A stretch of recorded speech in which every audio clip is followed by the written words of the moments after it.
Today, we're diving into an element that lives this incredible double life. On one hand, it's a stunning ancient gemstone. On the other, it's a high-tech supermetal. So yeah, let's talk about beryllium. So let me kick things off with a riddle.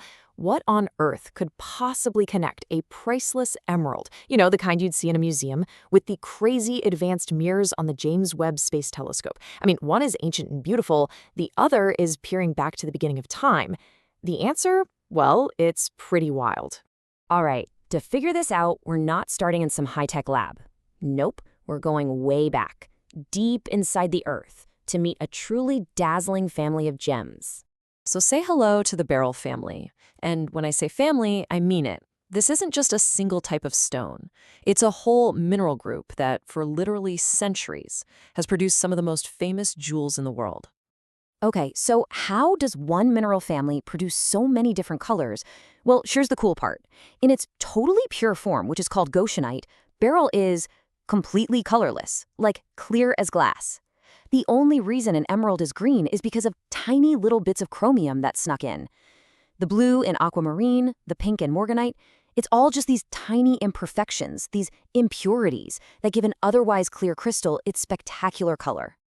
And get this for a fun fact. You know the German word for eyeglasses? It's brille. That word comes directly from beryl. Why? Because way back in the 13th century, long before they could make perfectly clear glass, the very first lenses were actually ground down from these colorless beryl crystals. How cool is that? So you've got green emeralds, blue aquamarines, even ancient eyeglasses. What's the one common thread? What's the secret that ties all of these beautiful, colorful, and completely different things together? Well, it's all about their secret ingredient. The one element that's hiding inside every single one of them is beryllium. And here it is. When you get beryllium all by itself, it's nothing like a gemstone. It's a metal. It's not sparkly or see-through. It's this hard, strong, steel gray element. And it's shockingly lightweight. It's element number 4 on the periodic table. This connection was first figured out way back in 1798. There was this chemist, Louis Nicolas Vauquelin, and he realized there was something new, something totally unknown, hiding inside both beryl and emeralds. He called it a new Earth. But really, what makes beryllium so special isn't just its role in gems. It's what this element can do when it's all by itself. So what exactly makes it a supermetal? Well, beryllium basically has this whole set of superpowers. For starters, it's unbelievably stiff and rigid. But at the same time, it's super lightweight. We're talking less than twice the density of water. Plus, it can handle massive temperature swings without changing shape. And, this is a weird one, it's almost completely transparent to X-rays. Let's just zero in on that stiffness for a second. Take a look at this. Beryllium is about 35% stiffer than steel. Think about that. That means it's way, way better at resisting bending and keeping its exact shape even when you put a ton of force on it. And that, right there, is absolutely crucial for any kind of precision engineering. Okay, and here's a property that is just mind-blowing. The speed of sound travels through beryllium at almost 13,000 meters per second. That's just insanely fast.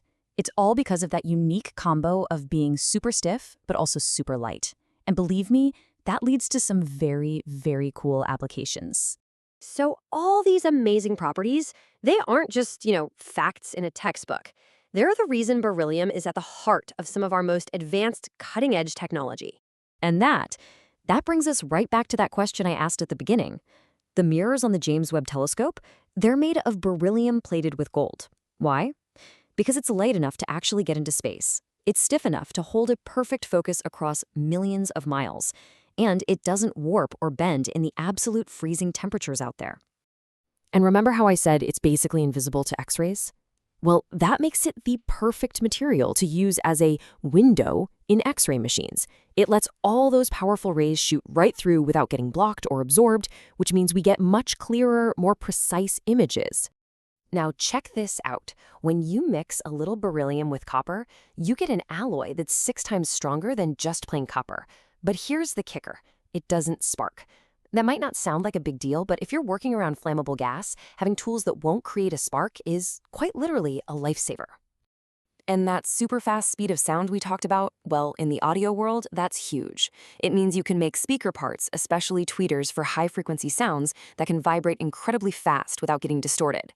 That's why it's the go-to material for high-end audio gear that produces unbelievably clear sound. Okay, but the story isn't all super telescopes and amazing speakers. For all its incredible uses, this gemstone metal has a darker side, a really dangerous legacy that we absolutely have to address. This quote here kind of gets to the heart of it. This is not a material you can just handle casually. And the real danger? It's not the solid piece of metal. It's the dust.